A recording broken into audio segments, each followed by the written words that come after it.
Reka rero dusome igitabo ca kabiri c'abami igice ca kabiri umurongo wa 19. Igitabo ca kabiri c'abami naje ndavuga kuri Elisa mwene data Krista yavuze ko kandi n'uvuye ngaha yamuvuze ko Elisa naje niwe ngiye kuvuga ko igitabo ca kabiri c'abami igice ca kabiri umurongo wa 19. Turasoma mu kindi gice aho nyene haravuga ngo Elisa akiza amazi arura, maze abantu bo muri ico gisagara babarira Elisa bati raba iki gisagara ngene cubatswe ahantu heza nkuko nawe ubibona databuja, ariko amazi yaho ni mabi kandi atera uburambu mu gihugu. Aravuga ati nimunzanire akavya gasha mugashiremwo umunyu, nuko barakamuzanira. Ava mu gisagara aja kw'iriba aritereramwo umunyu, aravuga ati nguku uko warahavuze, ndakirije amazi ntazosubira kuzana urupfu canke uburambu. Nuko amazi arakira gushitsa n'ubu nkuko ijambo ya Yesaya yavuze riri.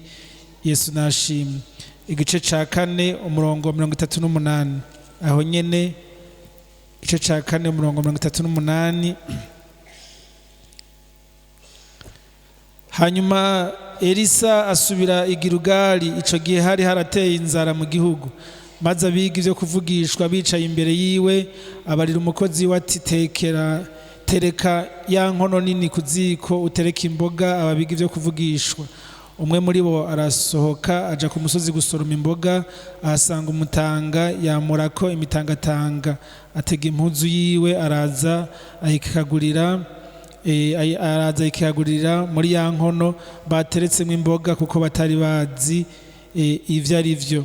Bahishije bararura baha abantu ngo barye. Bagitamira izo mboga baraboroga bati yewe wa muntu w'Imana, mu nkono harimwo ubumara bw'urupfu, ntibishobora kuzirya. Aravuga ati nimunzanire ifu, ayiterera muri iyo nkono. Araheza aravuga ati nimwarurire abantu barye. Nuko basanga ata kintu kibi kiri muri iyo nkono. Turangirize mu butumwa bwiza bwa Yesu Kristo bwanditswe na Matayo igice ca 5. Ca tuhegeraniriza rimwe. Matayo igice ca 5 ca tuhegeraniriza rimwe umurongo wa 13. Matayo igice ca 5 umurongo wa 13 haravuga ngo muri umunyu w'isi, ariko uyu munyu uheze uburyohe ubu kiryoshwa n'iki? Ntacuba kimaze atari gutabwa hanze ugahonyangwa n'abantu. Imana nidufashe, Imana nidufashe. Yesu ashimwe, Yesu nahimbazwe. Izi nkuru zibiri za Elisa dusomye ni ibikorwa Elisa yakoreshejwe amaze guhabwa umutamana na Eliya. Eliya murabizi amaze guheza misiyo yiwe, Imana ikamujana mu ijuru. Elisa agenda amukurikiye, Imana yamaze kubimubwira. Murabona ingene yagiye aramukurikira, abiga ivyo kuvugishwa bakamubwira ati wewe nusigare ngaha kuko Imana irantumye. Elisa akamubwira ati ntibikunda, ndagukurikira. Aviga i Gilugali barabandanya gushika aha. Hanyuma hari kuri Yorodani. Bageze kuri Yorodani ho vyari bikomeye. Araba uko Eliya yagize yabira umutamana, barajabuka barajana. Ico gihe ababiga ivyo kuvugishwa bari bamubujije bati Elisa wowe gumino, reka kumukurikira kuko Imana ihava imujana. Elisa bati ndanje ndabizi nupfe guhora gusa. Elisa arahishurirwa yuko Eliya hava agenda kandi akafise ikintu kidasanzwe. Aramubwira ati nunsabe ico ugomba tutaratandukana. Aca musaba ngo imigabane 2 y'impwemu yari kuri we. Eliya amaze kugenda, umutamana urakoroka, Elisa arawakira. Igihe Eliya amaze kugenda, abantu biga ivyo kuvugishwa basigaye hakurya ya Yorodani. Ndazi ko basigaye baravuga ati abarokore batumva, abarokore batigera bahaha, ati turaraba ingene aza kuva hakurya ya Yorodani yongera agaruke. Ariko ntibari bazi yuko hari ikintu yacakiye umutamana. Yesu ashimwe. Abisi ntibazi ko arico dufise. Turafise umutamana. Imana nishimwe. Turafise umutamana. Yesu nashimwe. turafise umutamana, uwo uzotuma tujabuka tukagaruka hakurya ya Yorodani. Ako kanya rero Elisa abaratanguye ico igikorwa Imana yamutumye. Ahantu twasomye hambere aritegereza Yeriko, abona n'igisagara ciza, abona abantu beza, abona abamama beza, abona amazu meza, abona ibitungwa vyiza. Aravyitegereza ariko aramubarira ati, uku kubona ibintu bimeze gutya muzorabe iyo umuntu ariko aramanuka avuye ino agiye Bujumbura ageze Ibihonga, murabona iki gisagara ca Bujumbura nyine kiba kimeze neza. Urabona Tanganyika, ukabona amazu meza ari mwijoro ho, ukabona amatara ari menshi ari meza. Elisa aramwereka ico gisagara, avuga ati urabona nyine kimeze, aravuga ati ndakibona, avuga ati naho bimeze gutya abana ntibakinywa amata kubera inka ntizikivyara, nta jwi ry'abana duherutse kumva kubera iki aba mama ntibakivyara. Yesu nadufashe. Aha hantu nta bana bakiriho kubera iki abantu iyo banyoye amazi ubwo nyene baca batuma bavorta. Elisa aravyitegereza aragira agahinda. Nigeze kugenda mu gihugu kimwe, ibihugu biteye imbere, cya gihugu ca Canada, na Imana yangiriye ubuntu ndaja gutemberayo. Ni heza vy'ukuri, ni heza. Shitseyo maze y'imisi 3 ngiye ahantu hari ibintu vyinshi, ngize gutya mbona haje abagabo babiri barambaza uvuye muri Afrika? Yego. Uvuye hehe? Ndababwira ati mvuye mu Burundi. Hanyuma nyene barambaza nyene hameze mu Burundi, ndababwira. Nza numva nabo bari abagabo babiri, nza numva umwe arambwiye ngo nanje ngo mbaha ngo muri Canada, ngo muri iki gisagara ca Ottawa ngo ndahamaze ngo imyaka ngo 20. Acanyereka uwo bari kumwe wundi mugabo, acavuga ngo acavuga ngo uyu mupfasoni wanje nawe. Umva bari abagabo babiri bose acanyereka ngo umupfasoni wanje nawe ngo yansanze ngaha, ngo ubu ngo tumeze neza ngaha muri Ottawa, ngo tumaze kuhagura ngo amazu ngo 3.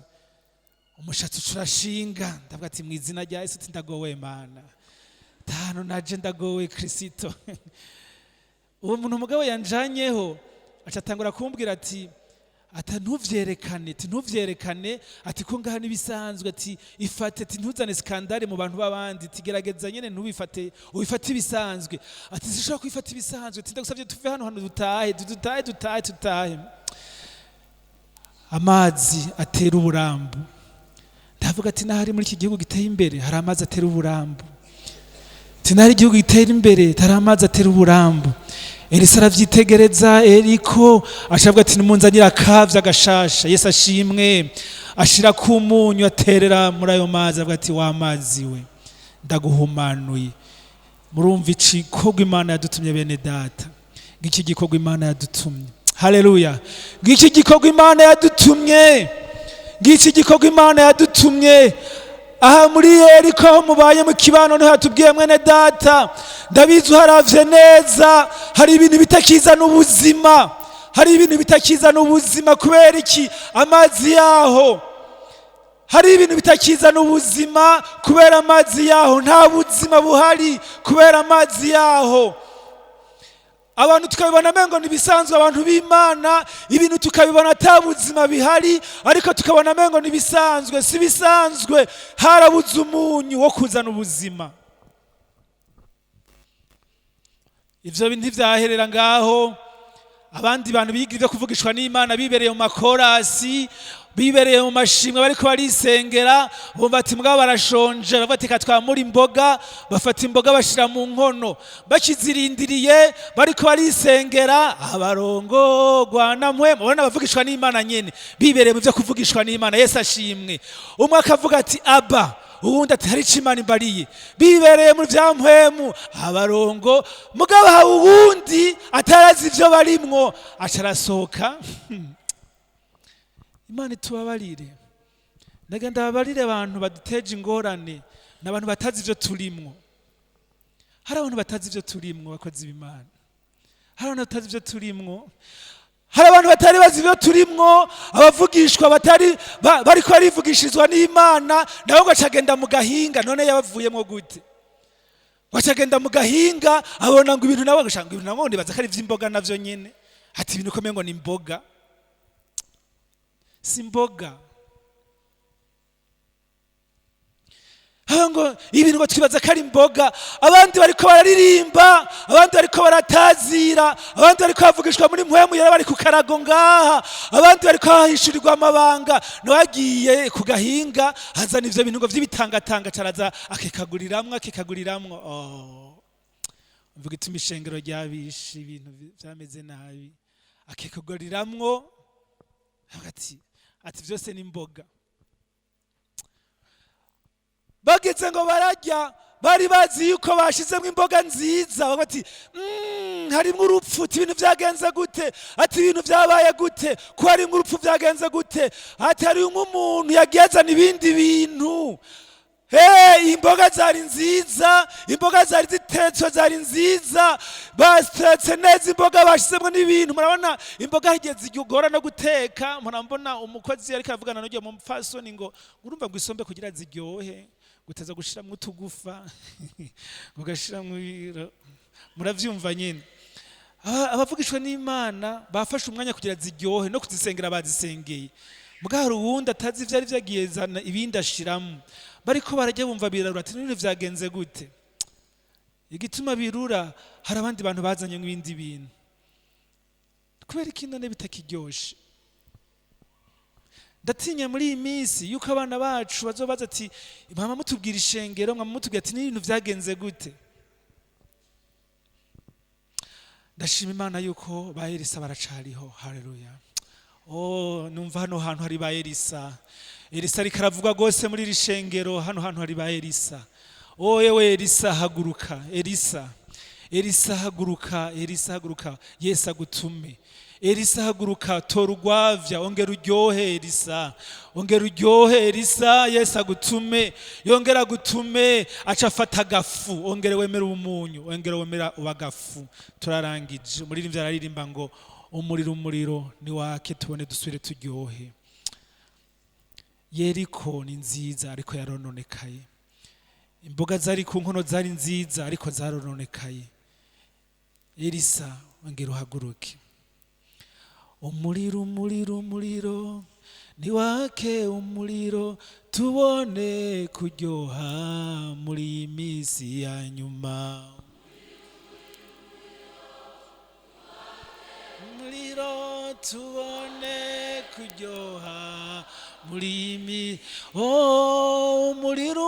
Umuriro ni wake mu mitima tubone kuryoha muri misi ya nyuma. Umuriro ni wake, umuriro tubone kuryoha muri misi ya nyuma. Umunyu wongera ugaruke mu buryohe. Agafu ko gukiza kongera gasubire karyohe. Baravuga ngo bari bakoraniye hamwe, mpwemu yararamanuka, umuntu wese ngo amubona ko ikirimi c'umuriro. Bavuga indimi sha basubira kuryoha. Petero avuga ati ibi muriko murabona basubira kuryoha. Kiza Yeriko bene data. Ibintu turiko turabona kiza Yeriko. Kuramwumara. Umuriro w'Imana wongere wake. Dusubire turyohe, wa munyu usubire uryohe, dusubire duhagarare. Yesu nabahezagire. Mana turagushimiye.